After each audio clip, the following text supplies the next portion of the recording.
Too many believe that adventure is a constantly beautiful escape into the wild. Catching a big old fish! Yeah, look at that! We hate to destroy the illusion, but it's called the wild for a reason.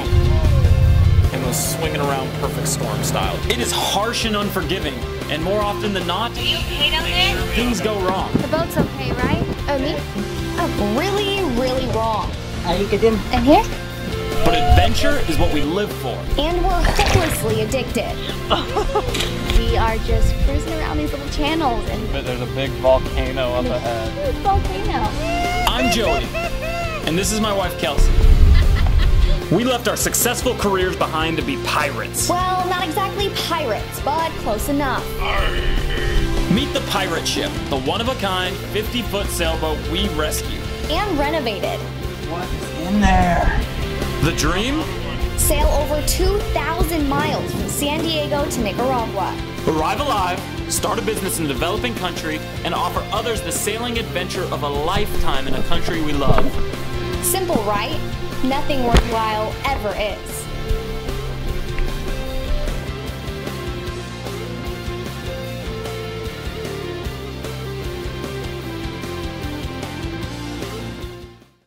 Previously on JIBE. The boom broke in the middle of the night. To be plugging along and just hear a crash that I immediately thought we hit something. I thought everybody grabbed life jackets. I thought we were potentially going down.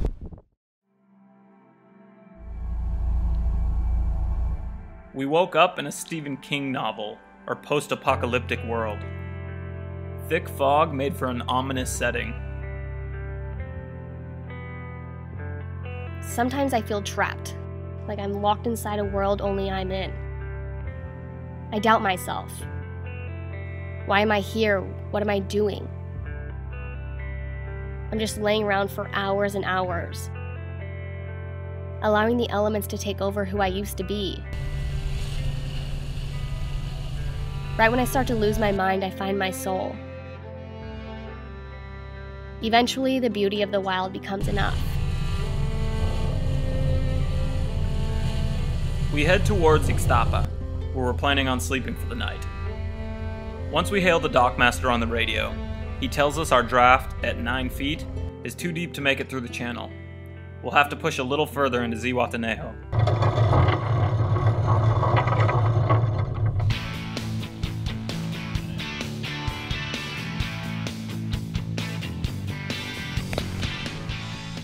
I think Zihuatanejo is my favorite town that we have visited along this trip so far. It's just super local. Right now we are at a basketball game watching two teams play one another with the ocean in the backdrop. We walked around the little town, got a bunch of drinks, explored little shops, got fresh fruit. Did you guys go with?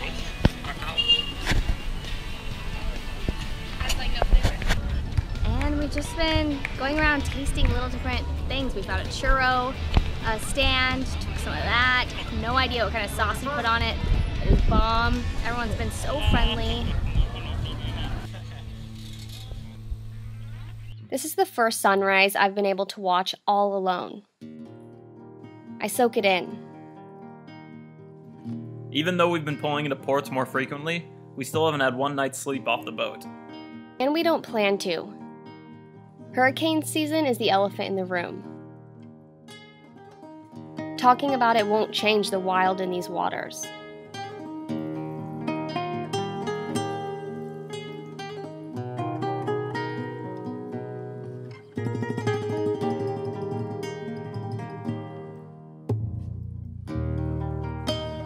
They say a certain amount of fear is healthy.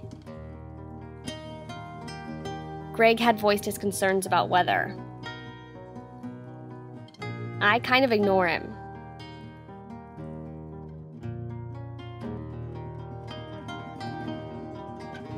I didn't know how bad it could be.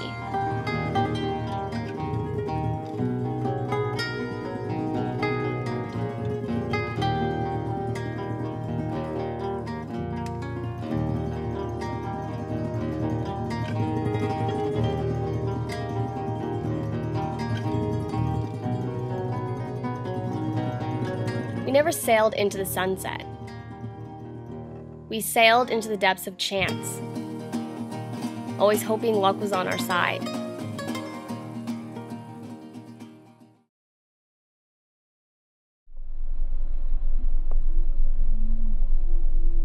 Yeah, I'm gonna do. Oh, fuck! Shit.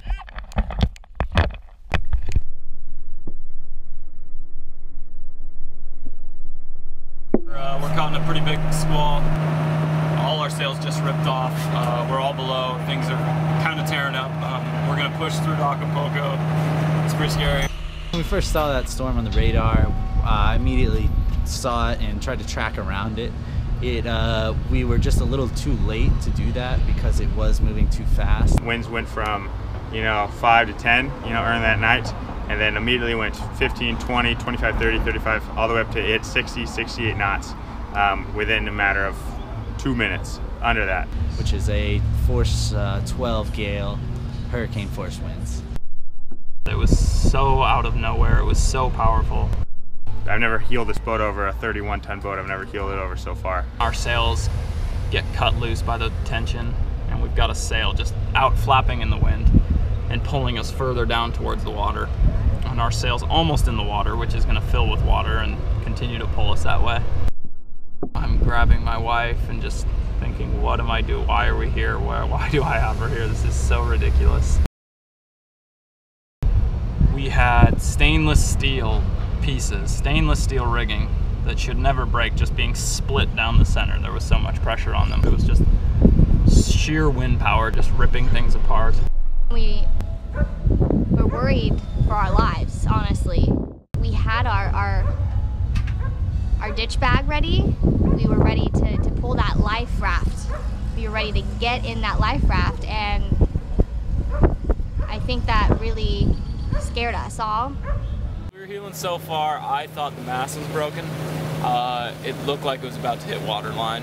At that point, our head furler, which is a giant damn metal ball about this big that weighs 30 pounds, ripped loose, steel ripped apart, and was swinging around perfect storm style, just swinging around waiting to kill one of my crew, like just waiting to kill somebody. We're cutting stuff down, we're taking shit apart. Whoa! Oh my god. Holy shit! That was crazy.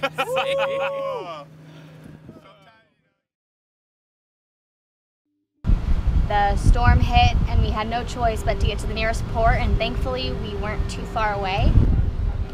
The boys are changing flights, seeing if they can fly home from Acapulco. 8. EQA? 8. And finding a temporary home for rollover in Acapulco. So I think it's really over. Part of me wants to push through, say, you know what, our engine can take it. I want to push through. We gave everything up to do this. We put everything we had into this dream. And so now what? I came down here to get to Nicaragua, and I still want to get to Nicaragua. In my mind, status is the same as it was yesterday before that storm hit. And if we'd asked anybody yesterday, are we going to turn back? People would have said, hell no. This dream of getting the boat down there just seems to be getting harder and harder and more dangerous. I believe that the risk is not worth the benefit of bringing the boat down there, and maybe something going wrong. If we can wait, then that's what we should do. That boat was our livelihood. It is our livelihood. We could probably push through. We have an engine. Odds are we'd probably make it. I mean, this is our business. This is our life. It's not like we have all this money to just, wait 5 months to do it all over again. Well, I don't think a single thing has changed. We're down one sail, but we plan to motor anyway. I say we motor through. Say we go. Say we go. Just there we go. I don't know if I can answer that. We told our co-captain, let's not buy any flights back home. Let's talk about this tomorrow. We'll sleep on it. We're all scared. We're all terrified.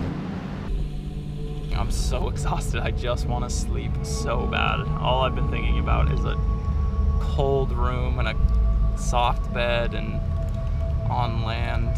Oh, and we made it! Last night we found a cheap hotel so we could get off the boat, get some AC, and just sleep on a real bed without rocking.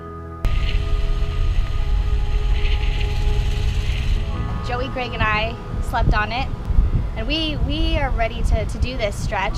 Saw the boat was in fine shape. We can make this last stretch.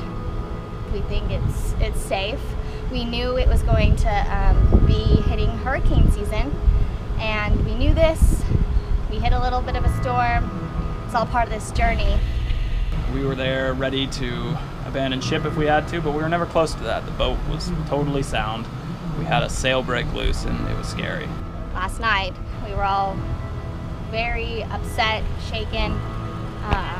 We were all ready to call it quits. That's your first initial reaction when a disaster happens, like, I'm done, I'm done. When we got back to the boat, the guys weren't there. I started making some breakfast and noticed there were bags. Their bags were packed.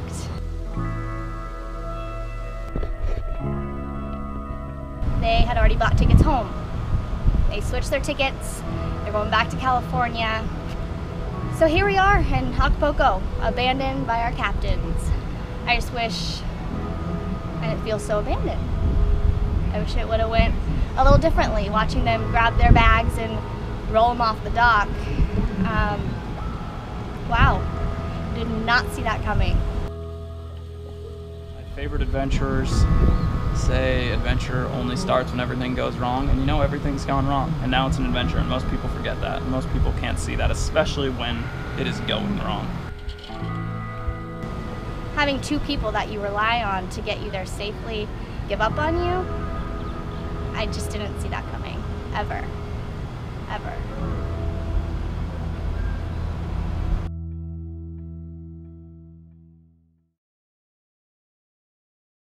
Next time on JIBE. We leave tomorrow in good style. We're leaving with an old Mexican man named Felix. Sorry? Go. Oh, me? Oh.